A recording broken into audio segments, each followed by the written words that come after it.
Yes, good morning, all of you, and welcome back to the online session of microprocessors and microcontrollers class.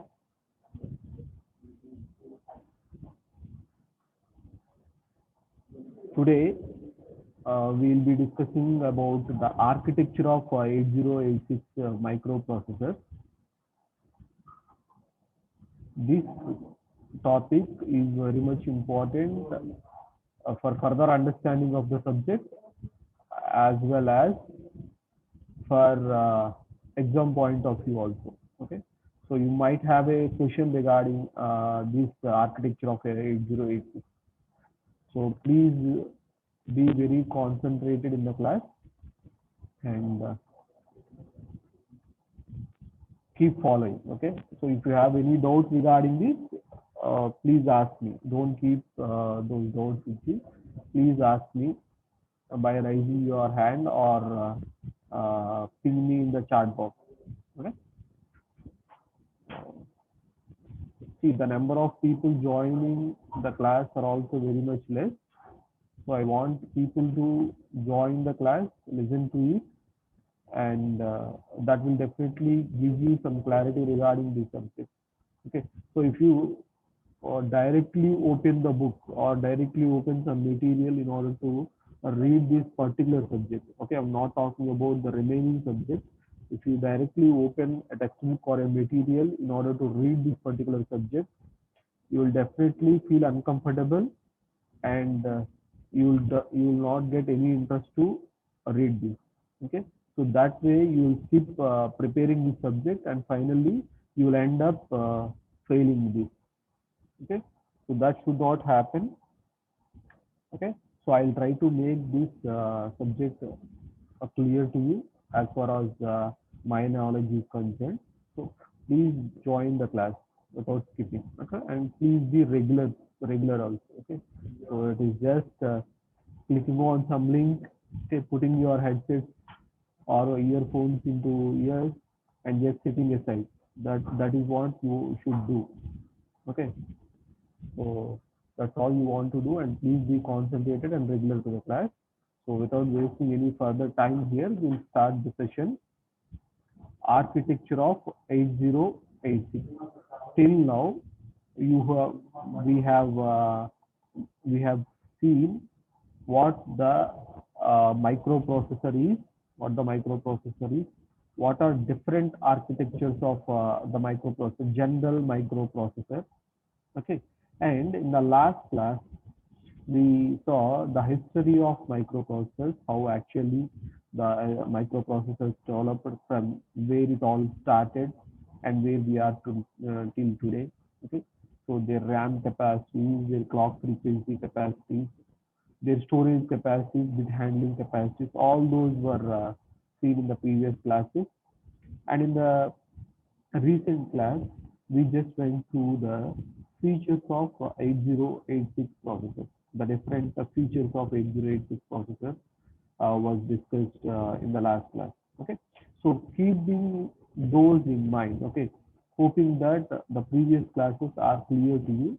I'm just extending the discussion to architecture of microprocessor. Okay, so this figure is showing you, okay, the architecture of microprocessor. Okay, the main parts of the microprocessor, which is 8086.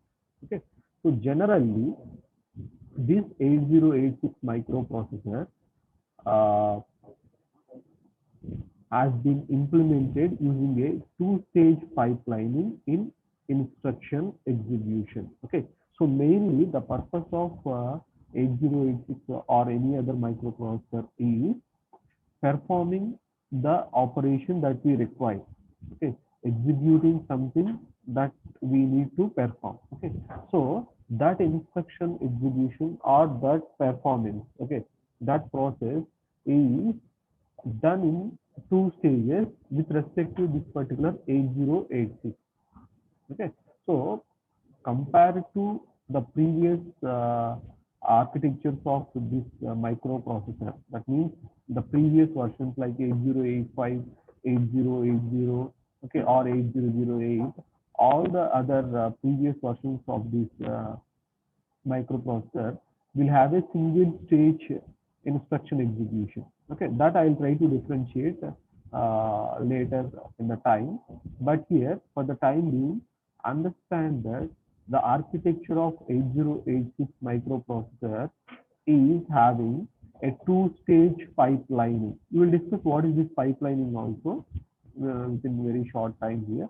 Okay, so for the time being, understand that this particular 8086 is having two-stage architecture. Okay, the two stages are, one is bus interface unit and the second one is execution unit. Bus interface unit and execution unit. Here from the diagram, you can see here. This is what called bus interface unit. The entire diagram represents the architecture of the microprocessor. That means a block diagram of the microprocessor, which is 8086. And in that, this entire architecture is divided into two parts. That means two stages. One is bus interface unit and the second one is what? Execution unit. So this bus interface unit,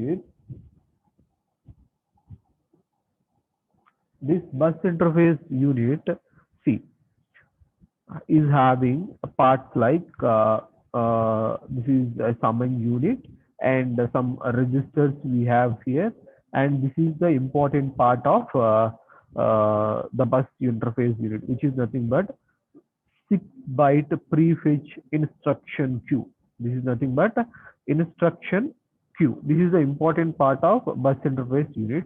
Why is it important? That I'll let you know. Okay, and the execution unit will be consisting of the general purpose register, the flag register, and the arithmetic and logical unit, which is very much important. This particular unit will be performing all the arithmetic and logical operations that we require. Okay, and these are all the registers we have here, and this control unit provides the control signals and timing signals for various operations that we perform in the microprocessor. Okay, so each and every part of the block diagram will be dealt separately. Okay, so it takes around 2 to 3 classes in order to complete this architecture. Okay, so each and every part, okay, this ALU will be separately dealt, the flag register will be separately taught.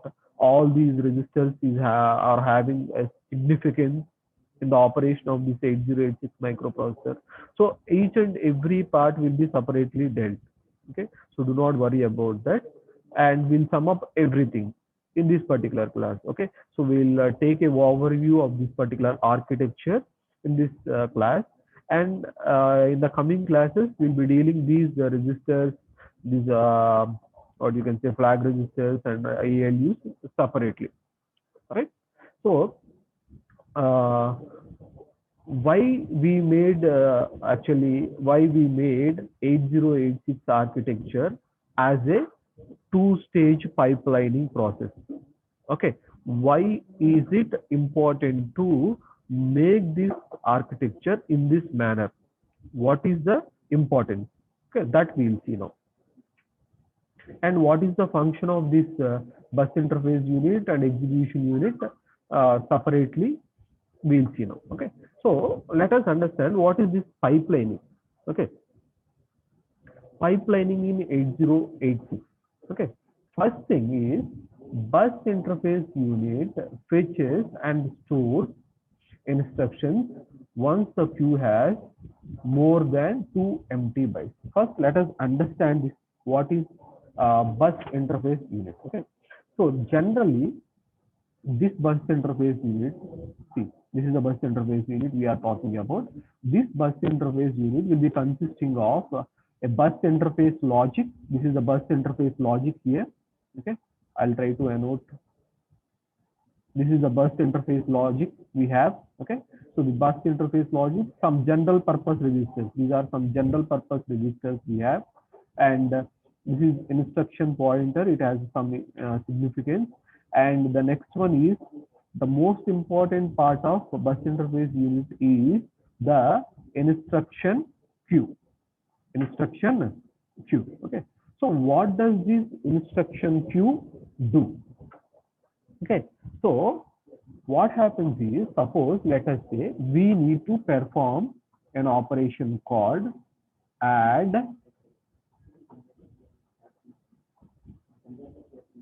86 comma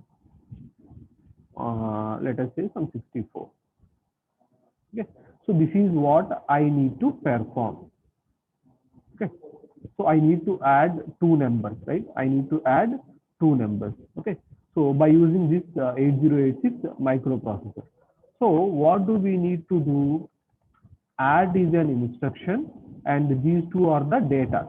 Okay, add is an instruction, that means that is the operation to be performed on which 86 and 64. That means we need to add 86 and 64.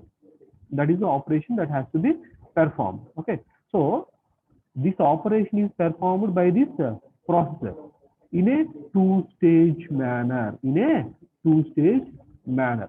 How? That we try to understand here. Okay, let us include some more instructions here. Okay, load accumulator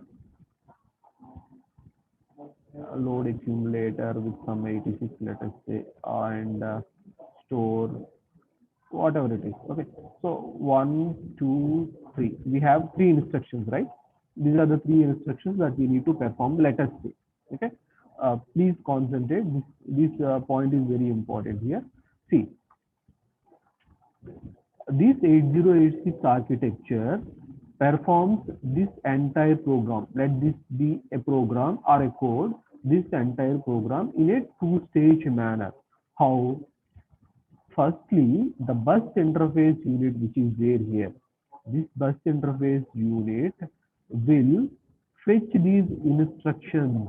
Okay, this load accumulator or add or some other instructions will be there in the microprocessor itself. As I told you, every microprocessor will have a separate instruction set. Okay, every microprocessor will have a separate instruction set. Okay, so using that instruction set only we can perform all the operations. We can perform all the operations that we are required, right? So similarly, this 8086 microprocessor will have a separate instruction set which is stored in the memory of 8086 microprocessor. Okay, every microprocessor will have a memory, and in that particular memory we have a program memory. We have a program memory which we saw in the architecture, right? In the previous classes we saw. So that program memory will have all the instructions of that 8086. So when we need to perform an operation, first we need to get the instruction. First we need to get the instruction from the microprocessor program memory. Okay, so that process is nothing but fetching. Okay, that process of getting the instruction from the memory of microprocessor, from the memory of the microprocessor, or else any input output device that is connected. Okay, try to understand the point clearly.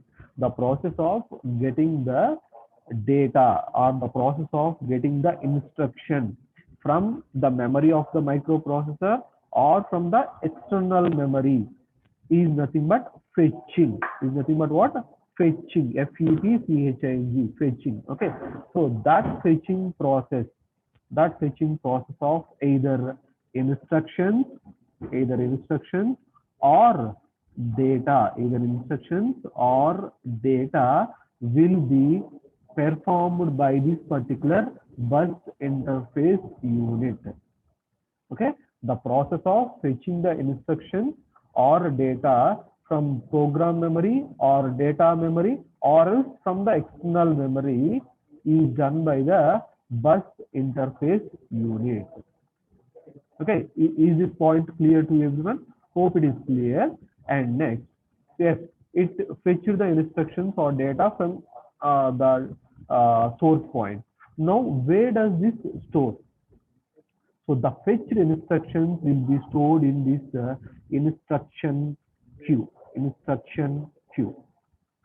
Okay. So the fetched instructions will be stored in this instruction queue. Okay. This is called what? Instruction queue. So instruction queue is having how many bytes here? 1, 2, 3, 4, 5, and 6. It is having a 6-byte storage capacity. Okay, instruction queue is having 6-byte storage capacity. That means a byte handles 8 bits. A byte is what? 8 bits. So it can, that instruction queue can handle a data or an instruction of size 6 bytes. Okay, so suppose this add instruction is having 2 bytes, means it is stored in 1 and 2 bytes. 1 and 2 bytes. Okay, the remaining will be stored with some other instructions. Okay, so in this manner, the bus interface unit performs the fetching process of instructions, data, okay, from the program memory, data memory, or else from the external memory, and stores them in the instruction queue up to a size of 6 bytes only. Okay, if the data or the instruction is greater than 6 bytes, then that is limited up to 6 bytes. That is limited up to 6 bytes. Okay, so beyond 6 bytes you cannot store in the instruction queue. That is the limit here. Okay, and this fetching process of bus interface unit starts immediately when 2 bytes of this instruction queue gets empty. Okay, అంటే ఏంటంటే suppose let us say all the slots of this instruction queue are filled. Okay, are filled. Suppose when the execution started, first 2 bytes got executed. That means they are sent to the execution unit, and now third byte will be in this place. Fourth byte will be second place. Fifth byte will be in third place. Sixth byte will be in the fourth place. That means the 5 and 6 bytes are empty now. The 5 and 6 bytes are empty now. Again, the bus interface unit starts the process of fetching. Okay, hope the point is clear. అంటే ఎప్పుడైతే ఈ ఈ 6 bytes లో 2 bytes ఖాళీ అయిపోయిందో, the bus interface unit starts the fetching process. Okay, so in order to start the process of fetching by the bus interface unit, the condition is what? 2 bytes of instruction queue should be empty. If it is 1 byte, it does not start. Okay, because every instruction will be of minimum size of 1 byte or greater than that only. So that is why it requires 2 bytes at least. Okay, so that is the process happens inside the bus interface unit. Okay, and once the instructions are stored in this instruction queue, the first instruction which is into the queue will be executed first. Okay, so the queue principle is what? First in, first out. Okay, so the first instruction or the first data which enters inside the queue will be out first. Whereas for stack it is different. Okay, for stack it is different. First in, last out. Okay, so that is the principle of stack. Okay, most of you might be knowing the principle of both stack and queue. Here you need to remember that queue, the first instruction that is into the queue will be the first instruction that is out of the queue. Okay, so that is about bus interface unit. I'll quickly rewind this bus interface unit. Okay, so the bus interface unit fetches the data instruction from the memory of the microprocessor, which is program memory or data memory or any other external connected memory. Okay, it fetches the data or instructions from the memory, whatever the memory is, and stores them in the instruction queue, which can handle or which can store a data or instruction of size 6 bytes maximum, and that particular instruction queue has a principle of first in first out. That means whatever the instruction or data that enters into the first, that enters in first, okay, will be out first from the queue. So that is what happens inside the bus interface unit. Okay, right. So, and the parts of the bus interface unit, you can see here, this is the interfacing unit, and these are all the registers we have, different registers. Why these registers are part of bus interface unit, and why these registers are part of execution unit, that we will see when we deal the registers part. Do not worry about that. Okay, right? So that is about bus interface unit separately. Okay, and coming to the execution unit here, what does this execution unit do? Okay, so here, what does this execution unit do means, it actually tells the bus interface unit to get these instructions, okay, to get these instructions. How? Through this instruction pointer. This is what called instruction pointer. IP means what? Instruction pointer. So this particular instruction pointer will be containing the address of the next instruction that is to be executed. Okay, this instruction pointer points the address of the instruction that is to be executed next. So through this instruction pointer, it tells the bus interface unit to fetch these instructions from the memory. That is the first thing done by this execution unit. The second thing is, it gets the instructions from this instruction queue. Okay, it gets the instructions from the instruction queue. Okay, so it told the bus interface unit to fetch the instruction. Bus interface unit fetches the instructions and store them into the instruction queue. The stored instructions in the instruction queue will be fetched by this execution unit, and they are decoded into the microprocessor language. They are decoded into the machine language or the microprocessor language by this execution unit. So what does this execution unit do? Execution unit tells the bus interface unit to fetch the instructions from the memory, and bus interface unit fetches the instruction from the memory and stores that in the instruction queue. From the instruction queue, execution unit takes the instructions and decodes them into the machine language or microprocessor language. Okay, and after decoding, what does it do? It performs various arithmetic and logical operations that has to be done, which is our requirement. Okay, so that entirely forms the execution. Okay, so this is what's called the architecture of 8086 in two different parts. Okay, right? So this is what the process happens in any other microprocessor which was developed before 8086. But what is that advantage of splitting this architecture into two categories? What is that advantage we have? Okay, the advantage we have here is, I'll tell you, wait. Just a minute. See here.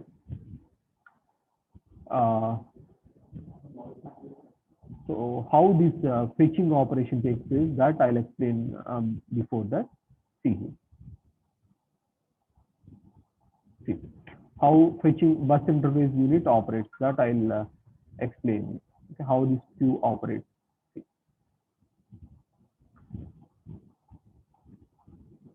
See, from bus interface unit, you will get what? The instructions into the instruction queue. Okay, and this is of size 6 bytes. I told you, na 1, 2, 3, 4, 5, and 6. Okay, so you'll get instruction from the REST interface unit, that is from the memory itself. Okay, now what happens? The execution unit takes one or other instruction, okay, one instruction here at a time. So it actually decodes, okay, it actually decodes one instruction here. If it is 1 byte, it will be executed. If it is of 2 bytes, the second byte is taken and then it is executed. Okay, so what do you mean by 1 byte, 2 byte instruction means? Suppose you have instructions of different sizes. You will have instructions of different sizes. That means various operations. The instructions means what? Various operations, right? Various operands, right? So various operations require various type of code. See, suppose addition requires some memory. Multiplication requires more memory than addition. Similarly, division requires more memory than addition and multiplication. So for every operation, we have a different code, right? We have a different code. Okay. So depending upon the code, the memory occupied by that particular instruction is also different. Okay. Depending upon the code that we have, the memory occupied by that particular instruction is also different. So that is why the instructions may be of 1 byte, 2 byte, 3 byte, 4 byte. Okay, that also we'll see in the coming classes. Okay, so I'm just introducing you that the instructions will have different sizes like 1 byte, 2 byte, 3 byte, 4 byte, and so on. Okay, so here if the instruction is single byte, it just decodes and executes. Okay, it just decodes and executes.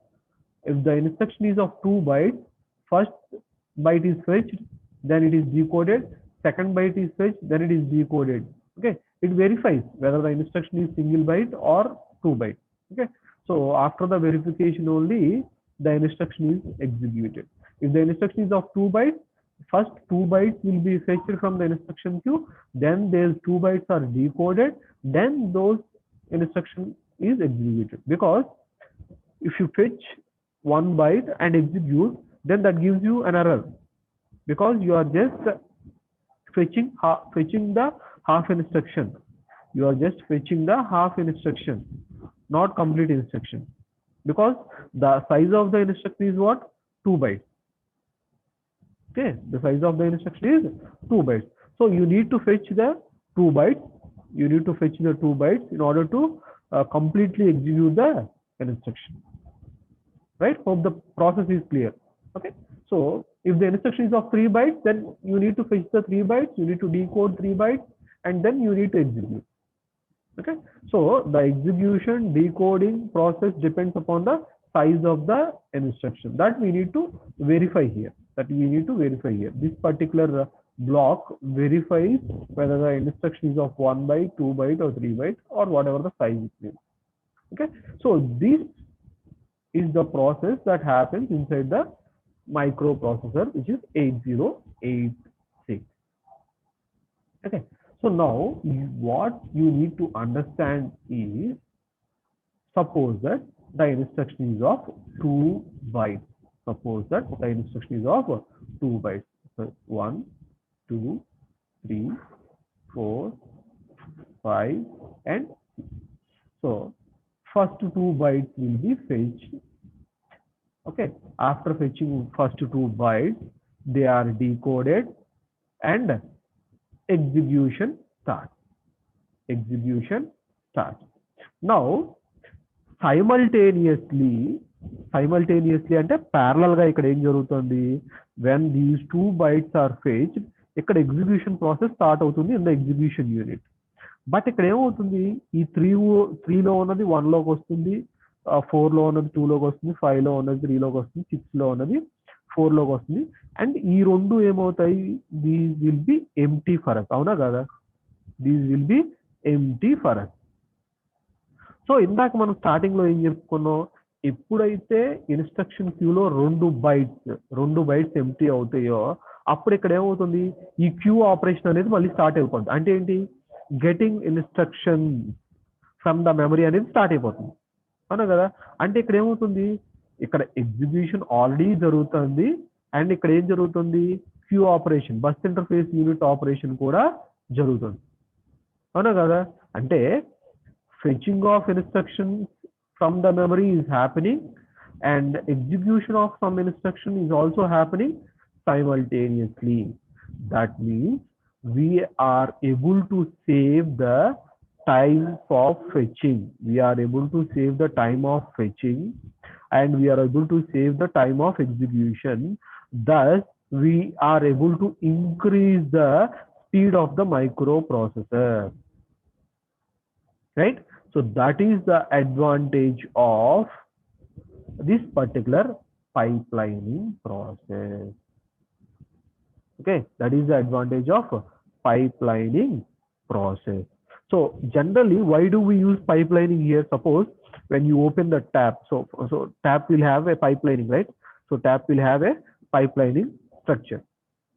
Okay, so ఏమవుతుంది, ఎప్పుడైతే tab తిప్పుతున్నామో your tub gets filled, at the same time your pipeline get also filled, అవునా కదా. So parallel work జరుగుతుంది, it parallel which makes you faster. That is what the advantage of pipelining. Okay, so let us understand this pipelining and conclude this topic here. So bus interface fetches and stores the instruction once the queue has more than 2 empty bytes, and execution unit consumes the instructions pre-fetched and stored in the queue at the same time. That is what we were discussing till now, right? So this process increases the efficiency of the CPU, which increases the speed. Okay, so generally, see, before 8086 we have 8085. Okay, so in that process what happens is, in 8085 what happens is, we'll fetch the instruction, then we'll execute the instruction. That means first we'll fetch the instruction, then we'll execute that instruction, and next we'll fetch another instruction, then we'll execute that instruction. We'll fetch another instruction, we'll execute. So fetching, execution, fetching, execution. So this is what the process happens in the previous versions of the microprocessor. That means before 8086, what are all the microprocessors we have, they used to carry out this process. That means fetch the instruction, execute the instruction, fetch the instruction and execute the instruction. So that consumes the time, that wastes the time. So whereas here in the 8086, we'll fetch, we'll execute. Similarly, while executing only, we are fetching the second one. Okay, that second one will be executing and we are fetching the third one. While executing this third one, we will be fetching what? Fourth one. While executing this fourth one, we will be fetching fifth one. So while the execution of one instruction is being carried out,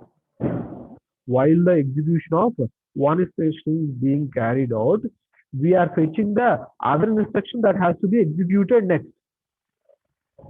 అర్థమైందా? అంటే ఏంటంటే ఒక instruction execution జరుగుతూ ఉండగానే next instruction ఏదైతే execute చేయబడాలో దాన్ని మనం ఏం చేసుకుంటున్నాం, ముందుగానే తెచ్చిపెట్టుకుంటున్నాం. ఓకే, సో దట్ అక్కడ ఆ ప్రాసెస్ లో we are reducing that propagation time. ఆ ఫెచ్చింగ్ టైం ఏదైతే ఉందో దాన్ని మనం రెడ్యూస్ చేసుకోగలుగుతున్నాం. So that increases the speed, which is the advantage of this pipeline. So hope this is clear to you. Okay, so this is the base here. So this is how the execution of instruction and operation of 8086 microprocessor happens. Okay, so So hope the topic is clear. If there are any doubts to you, you can ask me now. You can ask me now. I'll help you to unmute. You can ask me now. You can unmute yourself now. And if there are any doubts regarding this architecture of 8086, you can ask me now.